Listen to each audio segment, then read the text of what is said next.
देखा जाए तो आम चुनाव की लड़ाई एक तरह से दो चेहरों पर केंद्रित है, प्रधानमंत्री नरेंद्र मोदी और कांग्रेस के नेता राहुल गांधी। चुनाव की शुरुआत भी इसी विमर्श के साथ हुई थी कि पीएम मोदी लगातार तीसरी बार सरकार बनाएंगे या विपक्षी गठबंधन कुछ कमाल करेगा। नमस्कार, स्वागत आप सभी का। आप देख रहे हैं हमारा चुनाव से जुड़ा हुआ खास कार्यक्रम कुंडली, जहां पर हम किसी एक विषय की जमकर पड़ताल करते हैं और हर एक पहलू आपको बताते हैं। इस बार का विषय है प्रधानमंत्री मोदी और राहुल गांधी ने कितनी रैलियां की, कितने इंटरव्यूज दिए और कैसे पसीना बहा रहे हैं ये दोनों ही प्रचारक। जीत को लेकर बीजेपी एनडीए खेमे के अपने अनुमान हैं और विपक्ष के अपने।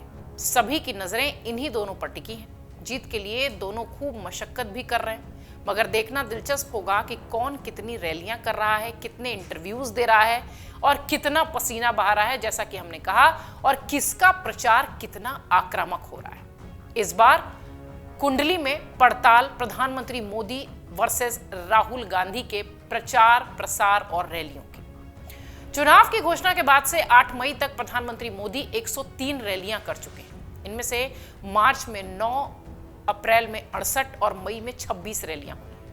दिन भर में औसतन 3 रैलियां प्रधानमंत्री मोदी मार्च से अब तक करते आ रहे हैं। क्षेत्रीय से लेकर राष्ट्रीय और अंतर्राष्ट्रीय मीडिया के तमाम चैनल्स, पत्र पत्रिकाएं और तमाम जो मीडिया के दूसरे साधन हैं उस पर 24 साक्षात्कार दे चुके हैं। इतना ही नहीं, इस दौरान उन्होंने 21 रोड शोज भी किए हैं। इन सब के अलावा सैकड़ों मंदिरों और गुरुद्वारों के दर्शन भी हुए हैं। प्रतिष्ठित लोगों और सम्मानित समाज के लोगों से प्रधानमंत्री मोदी की मुलाकात भी हुई है। वहीं राहुल गांधी चुनावों के ऐलान तक न्याय यात्रा कर रहे थे। 17 मार्च को यह यात्रा खत्म हुई। 18 मार्च से 8 मई तक राहुल ने 39 जनसभाओं को संबोधित किया है। इनमें से मार्च में 1, अप्रैल में 29 और मई में 10 जो जनसभाएं हैं वो शामिल हैं। दिलचस्प बात यह है कि इनमें कई रैलियां ऐसी जगह पर हुई हैं जो कांग्रेस की रणनीति पर भी सवाल उठाती हैं। मसलन 7वें दौर की ऐसी सीट जहां कांग्रेस लड़ाई में भी नहीं है, वहां राहुल तीसरे चरण में प्रचार करते नजर आए। इसके अलावा गठबंधन के साथियों के साथ कुछ प्रेस कॉन्फ्रेंसेस करते दिखाई पड़े, जिसकी जानकारी भी उनके आईटी सेल और सोशल मीडिया के जरिए ही मिली। इन सब के अलावा उनके आईटी सेल की तरफ से उनके शतरंज कौशल के बारे में भी बताया जा रहा है, पर मुख्य धारा के मीडिया का कोई साक्षात्कार राहुल गांधी का अब तक नहीं दिखाई पड़ा है। पीएम ने विपक्ष के आरोपों पर जवाब भी दिए हैं और राहुल ने बीजेपी के सवालों पर चुप्पी साध रखी है इन दिनों। जैसा कि हमने बताया कि प्रधानमंत्री मोदी ने 24 साक्षात्कारों में उन तमाम सवालों के जवाब दिए हैं जिन्हें विपक्ष की तरफ से उठाया जा रहा था। इनमें चुनावी बॉन्ड से लेकर एनडीए से लेकर जेडीएस से लेकर तमाम बातें थी। जेडीएस के उम्मीदवार प्रज्वल रेवन्ना पर भी प्रधानमंत्री मोदी ने जवाब दिया। पीएम ने उन आरोपों पर भी जवाब दिया जिसमें वो कहते हैं कि कांग्रेस मुस्लिमों को आरक्षण देगी। ईडी, सीबीआई जैसी एजेंसीज के दुरुपयोग के आरोपों का भी प्रधानमंत्री मोदी जवाब देते दिखे। संविधान बदलने और आरक्षण खत्म करने के आरोपों के अलावा तानाशाही पर भी वो जवाब दे चुके हैं। अब देखा जाए तो राहुल गांधी ने अब तक कोई साक्षात्कार नहीं दिया है, बल्कि स्टूडियो और जो एडिटेड वीडियोस हैं वही वो जारी करते हैं। इसके अलावा उन पर स्क्रिप्टेड प्रेस कॉन्फ्रेंस के भी आरोप लगते रहे हैं। प्रेस कॉन्फ्रेंस में सवाल पूछने पर बीजेपी का सवाल है, तुम्हारा मालिक कौन है, इस तरीके का बयान देते भी वो चर्चा में रहे। बीजेपी बार बार राहुल और कांग्रेस से पूछ रही है कि क्या वो पूर्व पीएम मनमोहन सिंह के उस फॉर्मूले को नकारते हैं कि संसाधनों पर मुसलमानों का पहला अधिकार है। धन पुनर्वितरण, विरासत कर के आरोपों पर भी वो चुप हैं। सैम पिट्रोदा की नस्लवादी टिप्पणी, प्रज्वल मामले में कर्नाटक कांग्रेस की किरकिरी, तमाम ऐसे सवाल हैं जिनसे कि वो बचते दिखाई पड़ रहे हैं। विदेशी दौरों और वहां हुए सौदों को लेकर, राम मंदिर के दर्शन न करने को लेकर, तमाम इस तरीके के सवालों का जवाब वो नहीं दे रहे। प्रधानमंत्री नरेंद्र मोदी के जीवन में लालकृष्ण आडवाणी उनका राजनीतिक गुरु के रूप में काम करते रहे हैं, या यूं कहें कि उनके राजनीतिक गुरु रहे हैं। 1985 में पीएम मोदी ने राजनीतिक दुनिया में कदम रखा था और बीजेपी से जुड़े थे। इसके बाद लगातार इन्हें पार्टी में कई बड़ी जिम्मेदारियां मिलती गईं। इसके बाद से 1988, 1989 और 1988 से 89 में पीएम मोदी को गुजरात बीजेपी में महासचिव की जिम्मेदारी मिली थी। 95 वो साल था जब सक्रियता और मेहनत के साथ वो राष्ट्रीय सचिव बने थे बीजेपी के। साल 2014 में लोकसभा चुनाव का आयोजन हुआ था। इस दौरान प्रधानमंत्री नरेंद्र मोदी को एनडीए ने पीएम का चेहरा चुना। साल 2014 का चुनाव बीजेपी के लिए कीर्तिमान स्थापित करने वाला था, क्योंकि पहली बार किसी गैर कांग्रेसी सरकार से बहुमत हासिल करके बीजेपी के नेतृत्व में प्रधानमंत्री मोदी 282 सीटें लेकर प्रधानमंत्री बने थे। इसके बाद इस तरह की 2019 में हुए लोकसभा चुनाव में भी मौसम कुछ ऐसा ही दिखा और पीएम ने फिर इतिहास रचा। प्रधानमंत्री मोदी देश के ऐसे पहले प्रधानमंत्री हैं जिन्होंने लाल किले की प्राचीर से लगातार देश को 9 बार संबोधित किया है। साल 2019 के बाद से अब तक लगातार प्रधानमंत्री मोदी की पहचान, सम्मान और कार्य प्रगति को लेकर देश विदेश में होती रही है, सराहा जा रहा है उन्हें।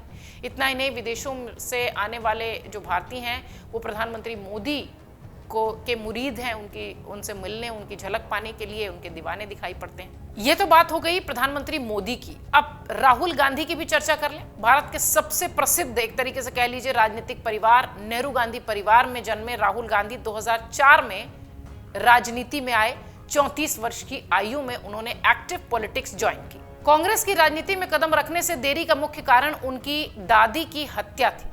पिता का साया मिट जाना था। अपने पिता के पुराने गढ़ अमेठी से प्रियंका गांधी वाड्रा की उम्मीदवारी की अटकलों के बावजूद राहुल गांधी थे जिन्होंने उत्तर प्रदेश की सीट से चुनावी शुरुआत की साल 2004 में। दिसंबर 2017 में राहुल गांधी को उनके उत्थान की ताजा मांग के बीच कांग्रेस अध्यक्ष के रूप में चुना गया, यानी उन्हें आगे बढ़ाने की मांग जो है वो कांग्रेसी कर रहे थे। उसके ठीक अगले साल कांग्रेस की चुनावी सफलता को बल मिला। उसमें 3 हिंदी भाषी राज्य, जिसमें छत्तीसगढ़, मध्य प्रदेश और राजस्थान में विधानसभा चुनाव जीते गए। राहुल गांधी ने कमलनाथ और ज्योतिरादित्य सिंधिया, अशोक गहलोत और सचिन पायलट और भूपेश बघेल और टीएस सिंहदेव के बीच आंतरिक सत्ता संघर्ष को चतुराई से संभालते हुए सिंधिया पायलट को नियुक्त किया और टीएस सिंहदेव को डिप्टी सीएम बनाकर पार्टी टूटने से बचा ली, ऐसा माना जाता है राहुल के लिए। पार्टी प्रमुख के रूप में अपने पहले लोकसभा अभियान की शुरुआत करते हुए राहुल गांधी ने राफेल लड़ाकू विमान सौदे में विसंगतियों को लेकर मोदी सरकार के खिलाफ तीखा हमला बोला। चौकीदार चोर है, इस तरीके का वाक्यांश प्रधानमंत्री मोदी के संदर्भ में दोहराते हुए अक्सर वो खुद को देश के लिए समर्पित चौकीदार बताते रहे हैं। उन्होंने केंद्र पर विजय माल्या, नीरव मोदी, ललित मोदी जैसे आरोपियों को ठगने का, ठग कर भागने का और सरकार की अनुमति लेकर भागने का आरोप लगाया। एक रैली में उन्होंने सवाल भी किया था कि सभी चोरों का सरनेम मोदी क्यों होता है। आपको याद होगा जिस पर उन पर आपराधिक मानहानि का मुकदमा चला था, दोष सिद्धि हुई थी, सांसदी गई थी, उसके बाद स्थगन आया उस आदेश का, जिसके बाद उनकी सांसदी बहाली हुई थी। 2019 के लोकसभा चुनाव में मोदी का दूसरा कार्यकाल हुआ था। तब राहुल गांधी को अपनी गृह सीट अमेठी में स्मृति ईरानी ने हार दिखाई थी। वो सांसद बने रहे क्योंकि उन्होंने केरल के वायनाड सीट से चुनाव लड़ा था, एक ऑप्शन के तौर पर। कांग्रेस की बमुश्किल 52 सीटें जीतने के साथ ही राहुल गांधी ने मई 2019 में पार्टी के प्रमुख पद से इस्तीफा दे दिया। चुनाव में हार की जिम्मेदारी उन्होंने ली। उन्होंने अपनी मां सोनिया गांधी को भी पदभार सौंपा, जिन्होंने 2022 तक अंतरिम अध्यक्ष के रूप में पदभार संभाला और उसके बाद अब मल्लिकार्जुन खड़गे कांग्रेस के अध्यक्ष के रूप में काम कर रहे हैं। सांसद के रूप में उनके कार्यकाल की जो संसदीय उपस्थिति थी वो भी बेहतर दिखाई पड़ी। 52% उपस्थिति उनकी थी। 14 बहसों में वो भाग लेते दिखाई पड़े थे। 2019 से 21 की अगर बात करें तो राहुल गांधी ने पार्टी प्रमुख पद से इस्तीफा दिया। कांग्रेस से बड़े पैमाने पर बाहरी लोग निकले, ये कहते हुए गांधी परिवार का कोई भी सदस्य कांग्रेस प्रमुख नहीं होगा। राहुल गांधी ने पार्टी की राजनीति में पीछे हटते हुए वायनाड और दक्षिण के राज्यों पर अपने फोकस को बढ़ाया। इसके बाद राज्य चुनावों के लिए चुनाव प्रचार में उनकी उपस्थिति भी सीमित दिखाई पड़ी। असम, बिहार, अरुणाचल प्रदेश, तमाम इन जगहों पर वो चुनावी मैदान में उतने एक्टिव नहीं नजर आए जितना कि कांग्रेस पार्टी के एक तरीके से कह लीजिए प्रमुख होते हुए, प्रमुख लीडर होते हुए, फायर ब्रांड नेता होते हुए उन्हें होना चाहिए था। बहरहाल राहुल और प्रधानमंत्री मोदी के बीच अगर देखा जाए तो इस वक्त रैलियां और इंटरव्यूज के लिहाज से प्रधानमंत्री मोदी बढ़त बनाते हुए दिखाई पड़ रहे हैं। राहुल गांधी के एडिटेड वीडियोस जो हैं वो खुद जारी करते हैं। उन्होंने अभी तक किसी मीडिया हाउस को, किसी भी मीडिया संस्थान को कोई इंटरव्यू नहीं दिया है। रैलियों के मामले में भी वो पीछे नजर आते हैं। कुछ जगह तो उन्होंने ऐसी रैलियां की जिनमें कि चुनाव ही 7वें चरण में था और वो तीसरे चरण में वहां प्रचार करते दिखाई पड़ रहे थे। बात का लब्बो-लुआब अगर देखा जाए इस रिपोर्ट के लिहाज से, जो राजनीतिक विश्लेषक भी मानते हैं वो ये कि प्रधानमंत्री मोदी प्रचार प्रसार, इंटरव्यूज और अपनी बात पुख्ता तरीके से रखने के मामले में कांग्रेस के किसी भी नेता को पछाड़ते हैं।